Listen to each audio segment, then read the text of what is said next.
एक कसर दर लख। मूं शाह साईं जे हिन शेर मां इन उनवान जी चूंड छो कई, जेको हिन रीत आहे। एक कसर दर लख, कोड़े कणस गिड़खियूं, जेॾां करियां परख, तेॾां साहिब साम्हूं। ही उहो शेर आहे जेको शाह साईं जे रिसाले जी दरी आहे, जंहिंमां हज़ारे ॻाल्हियूं, हज़ारे मौज़ू, हज़ारे सोचूं ऐं हज़ारे नज़रिया निर्वार थियनि था। हीउ शेर फितरत जी गूनागूं हिकमतुनि खे बि ज़ाहिर करे थो त ख़ालिक जी ख़ल्क़ियत में कहिड़ियूं शयूं नज़र अचनि थियूं। हिन शेर जे पहिरें लफ़्ज़ एक कसर दर लख जी माना खे ॾिसे ईअं थो लॻे ॼण मुख़्तसर एतिरी जो ॿिनि अखरनि में बणिजी वञे, ऐं वसी एॾी जो दुनिया सारी जा उन में राज़ आहिनि। शाह साईं जे कलाम जी इहा वॾी ख़ूबी आहे त हर हिकु शेर पंहिंजो पाण में हज़ारे मानाऊं रखे थो। मिसाल तौरु तव्हां हिन हिकु शेर खे ई वठो। लतीफ़ फरमायो, तरियूं पसान तार में झुगा जाए न कनि, मादिर मलाहनि माग न ढोया मकड़ा। सुरघातू जो ही बैत, जंहिंमें मलाह जी वञी मलाह जी ज़ाल चए थी त तरहा ऐं मछा दरिया में नथी ॾिसां, वॾा ॼार उते नथा बीहनि, ए अमड़ ॿेड़ा ता ॿेड़ियूं भरे माग ते न मोटिया। हिन शेर जो हिकु पहलू अज़वाजी ज़िंदगी सां तालुक़ु रखे थो, ॿियो पहलू वनीअ जे वर लाइ वफ़ादारी, इस्तक़ामत, अदम बर्दाश्त ऐं सचाई सां तालुक़ु रखे थो। टियों मुल्क जी तरक़ीअ लाइ माशी वसीलनि ते रोशनी विझे थो त ॿेड़िया था पंहिंजा घर घाट छॾे कीअं ॾूराहुनि सामूंडी इलाइक़नि में वञी कमाइण लाइ वञनि था। चोथों ज़िमेदारी जो अहसासु जनमु वठे थो त पोयां ॿार बचा बि आहिनि, उन्हनि जी सार लहणु घुरिजे। ईअं जे मौज़ू ते ॻाल्हाइजे त अनेक ॻाल्हियूं शाह साईं जे कलाम में ईअं हज़ारे ख़ूबियूं आहिनि जिन ते वक़्तु ब वक़्तु मुख़्तलिफ़ लतीफ़ जे पारखनि आलमनि पियो लिखियो आहे। अहिड़नि ख़ूबियुनि जो मुख़्तसर ज़िक्र कजे थो त हूंद मौज़ू सां इंसाफ़ थींदो। घोरी जिंद मलीर तां ताज जोए जो किताब, जंहिं लाइ शेख अयाज़ हिकिड़ो बैत लिखियो आहे, कंडीअ सायूं संगरियूं पसी ॻाढ़ा गुल, मथियां वसियो मींहुं जूं बूंदूं मोतीअ तुल, कहिड़ा मिटीअ मुल, घोरी जिंद मलीर तां। इहो कहिड़ो जज़्बो आहे, इहो कहिड़ो उत्साह आहे ऐं वेसाव आहे जो पोणा 300 साल अॻु लतीफ़ चयो हो त वाझाए वतन ते आऊं जे हित मुयास, गोर मुंहिंजी सूमरा कज पोहारनि पास, ॾिज ॾाॾाणे ॾेह जी मंझां वलड़नि मास, मुयाई जियास जे वञी मड़ मलीर रे। सुरमारवी जे बैत में लतीफ़ फरमायो, साणीअ लाइ सिकंदे जे हित मरां त ए सुमरा उमर सुमरा मुंहिंजी क़बर पहवारनि मारवड़नि वटि ठाहिजे। अबाणे वतन जी वलियुनि मां मूंखे वास अची, जे मुंहिंजो लाश मलीर वञे त ॼण मरी बि जीअरी थियसि। ऐं 20वीं सदी में उन जो सॾ जो पड़ाॾो अयाज़ जे लफ़्ज़नि में हिन तरह गूंजियो आहे त कहिड़ा मिटी मुल, घोरी जिंद मलीर तां। लतीफ़ खां अयाज़ ताईं ऐं अयाज़ खां अॼु जे शाइर ताईं इहा मलीर सां मुहबत क़ाइमु आहे। इहो कहिड़ो सहर आहे जो सदियुनि गुज़रण खां पोइ बि टुटो न आहे। मलीर लफ़्ज़ सिंधी लुग़त सिंधी ॿोली जे हिकु आम लफ़्ज़ आहे, जंहिंजी माना आहे सरसब्ज़ इलाइक़ो, हिकु ख़ासि जूड़। सिंध में मलीरी गऊं बि थींदी आहे ऐं मलीरो यानी मरीड़ो गाह बि थींदो आहे, जंहिंजी भाॼी सवादी थींदी आहे। पहाको आहे त लभे लूणक कान, सधूं मरीड़े जूं कयूं। पर लतीफ़ लफ़्ज़नि जी लुग़वी माना बदिलाए उन्हनि खे मददी मानाऊं ॾींदे समाजी, तहज़ीबी ऐं तारीख़ी मानाऊं अता कंदो आहे। हिन मलीर खे एक ख़ास जूय सरसब्ज इलाइक़े मां बदिलाए वसीह माना ॾेई छॾी आहे, यानी मुल्क, यानी थर, यानी सिंध, ऐं उहा माना क्लासिकी शाइरनि खां वठी जदीद शाइर क़बूल कंदा अचनि था। ॿोलीअ में इहा मौजज़ाती तख़लीक़ी सघ आहे ऐं माना पैदा करणु हर शाइर जे वस जी ॻाल्हि आहे। लतीफ़ इनफ़रादियत खे इज्तमाइयत में तब्दील करण वारो आफ़ाक़ी शाइर आहे। ईअं जॾहिं लतीफ़ मारवी खे ॻाए थो त उनखे बि हुब्बुल वतनी जी अमर किरदारु बणाए छॾे थो, जॾहिं त मारवी जी खेत सां मुहबत वारे नुक़्ते खे बि क्लाइमेक्स ते पहुचाए छॾे थो, जॾहिं चवे थो त कांध न कंदसि को ॿियो, खथीरो ई फूर, मेरो ई महबूब, असां मारू मन में। सुन मारवी जे हिन बैत में लतीफ़ फरमाए थो, मां ॿियो को भताड़ न कंदसि, मुंहिंजे लाइ खथो पहिरींदड़ मारवी मोचारो आहे। मुंहिंजे जानिब मारू भले मेरो ई हुजे, पर उहो असांजे मन में हमेशह लाइ पियो वसे। पर इहो शख़्सी महबूब खेत फ़र्द वाहिद मां तब्दील थी खथीरे जो उन्हाणी महबूब में समाइजी वञे थो, जेको शख़्सी हैसियत विञाए क़ौमी रूप खथीरो माणे थो। मारवी जे इन किरदार जो लतीफ़ जे हथनि ऐं लफ़्ज़नि में पहुचण बैदि शख़्सी किरदार मां बदिलजी इज्तमाई बणिजी वञे थो। इहो सभु लतीफ़ जो ई कमाल आहे। तॾहिं त शेख अयाज़ हिकु हंधि लिखियो आहे त मां भायां थो त भिटाई मारवी खे अहिड़ी अमरता बख़्शी आहे जहिड़ी होमर हेलेन खे बख़्शी आहे। मारवी बि खूह तां खईं वई हुई ऐं थर जे ॿिए कंहिं भॼायल नींगरीअ वांगुरु लॻे हा जे भिटाई जो हथु हिन ताईं न पहुचे हा। भिटाई हिन खे इंसान जी रूहानी आज़ादी जो शाहकार बणाए छॾियो आहे। शाह लतीफ़ जा फ़िक्री चश्मा सिंध जो ॿियो वॾो आलिम आगा सलीम शाह जे ग़म जो फ़लसफ़े में हिकु वॾी ॻाल्हि ॾांहुं ध्यानु छिकाए थो। हू चवे थो त हूअं त शाह जे ज़रे घटि सूरमी शाइरी, हुस्न, इश्क़, वसुल लाइ तड़प, बेताबी, सर शाइरी ऐं विछोड़े जे दर्द, सूर ऐं पीड़ा जी शाइरी आहे, पर शाह पंहिंजे ग़म जे फ़लसफ़े जी तित हिन हिकिड़े बैत में बयानु कयो आहे। लतीफ़ फरमायो त सदा विधियमि सूर जी अॻियां कोहियारी, सदा विधियमि सूर जी अॻियां कोहियारी, जो निझसि नेखारी सो पुनूं विधो पांद में। ससुई चवे थी त मूं पंहिंजे कोहियारे जे अॻियां सैन हणी हुन खां सिर घुरियो, सूर घुरियो ऐं पंहिंजे कोहियारी पंहिंजे पांद में सूर विधो, जेको निझस खे नेखारे अंदर खे उजूरो थो करे। ऐं शाह पंहिंजे इन नज़रिए खे सुर मूमल, राणे ऐं ससुई जे पंजनि सुरनि में उन जे मंतक़ी अंजाम ते पहुचायो आहे। उन नज़रिए जी मदेनज़र शाह जे कलाम में हाज़ुर दिमाग़ी जा अनेक मिसाल था मिलनि। नझस खे निखारे अंदर खे उजरो करणु उन जो वॾो हवालो आहे। शाह साहब जे इस्तेमालु कयल ॿोली जो ख़ासि ख़ूबी इहा आहे जो हुन मकानी मुहावरनि खे तरजीह ॾिनी आहे।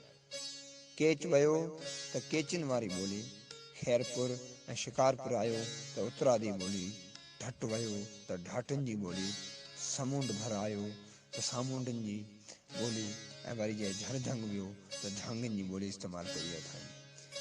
अहिड़ी ख़ूबी शायदि ई कंहिं दुनिया जे शाइर में हुजे।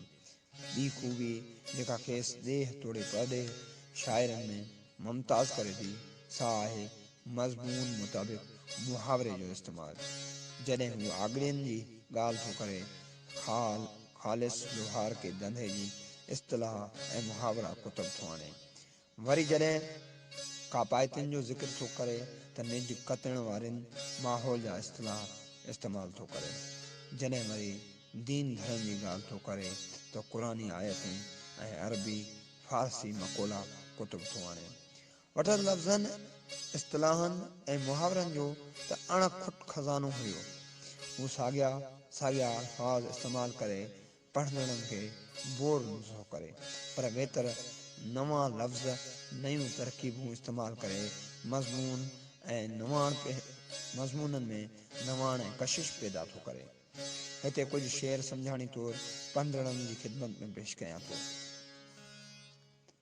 पचाए पहाण जिन रसाणियो रुक खे, तिनी संदो ॼाण आहे आगड़ियनि खे। सुर कल्याण जो ही बैत लतीफ़ फरमायो, जिन कचे लोह खे पचाए रुक जी सूरत में आंदो, तिन जी परूड़ लोहारनि खे आहे। जिन तालबन पाण पचायो आहे, तिन जी ॼाण कामिलनि खे आहे। धौं धौं धमण वारा आज पण आगड़ियनि जे, ॿारे मच मजाज जो ओतियाऊं अंगार। धोता थी मधार जिम कचो रुक कणियूं थिए। सो कल्याण जो बैत ही जंहिंमें लतीफ़ फरमाए थो, अॼु पिण लोहारनि जे धमण धों धों पई पवे, मोहबत जो मच ॿारे उन में आङर विधा अथनि। इहे धमण वारा तूं तवा खां परे न थी, मतां कचो लोहो रतियूं थी पवे। हिन शेरनि खे हे बि पढ़ी वठो। लतीफ़ फरमाए थो, सुट उन्ही जो सफ़र हो जे पर में पचाईं, आवाज़ अर्ट जो साह न सुणाईं। जे माणक मोटाईं तो मुल मुहांगो उनजो। सुर कापाइतू जो बैत जंहिंमें लतीफ़ फरमाए थो, सुट उन जो मल्हाइतो जे ॻुझो ई ॻुझो कतनि खे उहे पंहिंजे आट जो आवाज़ पंहिंजे साह खे बि नथियूं ॾियाइनि। ऐं कुंभियो ऐं लिकायो सुटियूं थियूं कतीनि, जे उहे पंहिंजे सुट माणकनि जे मुट में न ॾियनि त बि सूंहें, छो त उन्हनि जो मुल्ह तिहाई मथे आहे।